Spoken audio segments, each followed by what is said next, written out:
Hello，大家好，我是欧若拉，欢迎来到我的频道。这边是欧若拉的澳洲日常。大家都知道，我最近是刚开始剪片的 YouTube 新手。我发现呢，电脑好像比较旧了，容量不够，跑剪辑软体的时候就会跑不动。我想说，我手机是 iPhone， 我手机是512GB，每次传照片到电脑的时候都要等很久，不然有时候就会突然断开连接。我想说，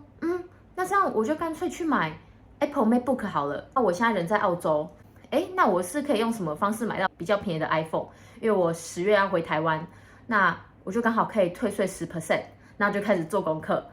等一下先分享 MacBook， 分享那个 iPhone 怎么买比较便宜。但这边是限定人在澳洲，我有在 Trade 上发一篇文，结果我发现反应热烈，已经有50K 的人看过，5万个人看过，我觉得真的很扯。大家真的是现在生活不容易啊，能省钱呢？能薅羊毛呢，大家就努力薅。像如果要买 MacBook 的话，在澳洲用教育优惠其实是不需要看学生证的，可是，在台湾我查资料是需要的。为什么会知道呢？直接去逛了 Apple 的实体店，找一个店员问，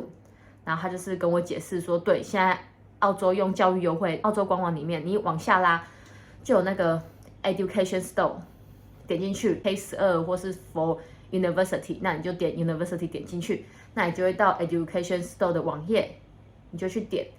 看你要 MacBook Air 或 MacBook Pro 都可以。然后像我是要买 MacBook Pro， 所以我点进去的那个价格，我就发现哇，根本就是正常价打9折。于是我就去试买，因为我是10月才回去，所以大家要记得，如果要退税的话是离澳前60天，你起飞的那一天往回推60天的这中间，你只要买超过300块的东西，你就跟他要收据。那如果是超过1000块以上的产品呢，就需要写你的名字跟你的护照名字一样，然后就去退税，这样子。我拍的影片可能有点晚 ，COS 现在刚好有苹果的那个礼物卡特价 gift 卡，截止日期是下礼拜2，今天我录影是礼拜天，所以是8月5号当天。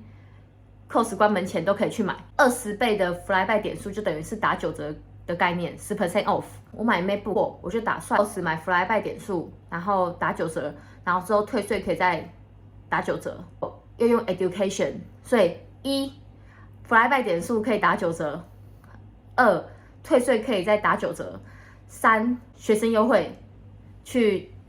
拿这样子。你如果去 Education Store 买 MacBook Pro 的话 ，Apple 有自己剪辑的软体叫做 Final Cut Pro， 然后它可以跟那个 Logic Pro， 就是另外一个什么音乐剪辑软体结合的话呢，用学生方案其实才299.99，就是大概300块澳币，是算划算的。因为如果你没有用 Education 的优惠，你其实是2个东西是要分开买的。它的名字就是叫 Pre-App Bundle for Education， 实际比价过呢。我买的规格是24 Unified Memory， 然后1TB 的 SSD 的 Storage， 注音，这就是为什么我要在官网买，因为官网才能特别定台湾那个键盘的 //的注音。然后如果再加上编辑影片的软体，再加上我买一个 MacBook Pro 那个脚架，这样子的话，我总共可以省澳币1977块，也将近快2000澳币，所以我觉得对我来说蛮划算的。好，这边就是 MacBook 的那个省钱方法。再来呢，我们说到 iPhone， 他就说 iPhone 就是你去苹果门市，他们其实不会打广告，就是他不会特别打广告说哦，对我们的那个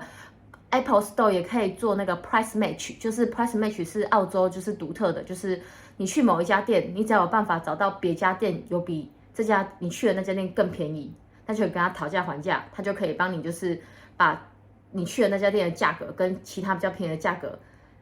就是 balance， 就可以用一样的价格买到，就等于说一个东西你去的那家店要110块，然后可是其他店只卖95块，其他家店的那个95块的网址秀给这家店的你去的那家的店员看，他就可以用95块卖给你这样子。苹果门市的人员是跟我说，就是只要价差不要超过10% 以上，他们其实都可以给你做折扣。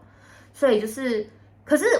到现在有网友回报，因为我在 Trade 上发文，所以有网友回报说，其实 Costco 是不行的，因为他们太便宜了，还有会员制。你也可以拿 JB Hi-Fi 或 Office Work 去苹果门市跟他做那个 Price Match， 正常他们都会给你。买 iPhone 的话呢，我用 Flyby 礼物卡打9折，然后退税再打9折，然后用其他家那个 Price Match 去买的话，这样就也会比较划算。此外呢，苹果店员也跟我说，在每年像 iPhone 是9月秋季发表会，然后如果你在发表会的当周或是上一周去买上一代的产品，是最有机会拿到最大的价格优惠。对，我会换手机是因为我这只手机是 iPhone 12 Pro Max， 然后我已经从2020年买用到现在，所以我就想要换成 iPhone 16 Pro Max， 然后就是1TB 这样子。我就不会想要17啦，因为我17我看到那个改版的渲染图完全不符合我的审美观，我还是比较喜欢 iPhone X 以后的样子到16，就这样，希望可以帮佳佳省到钱，拜拜。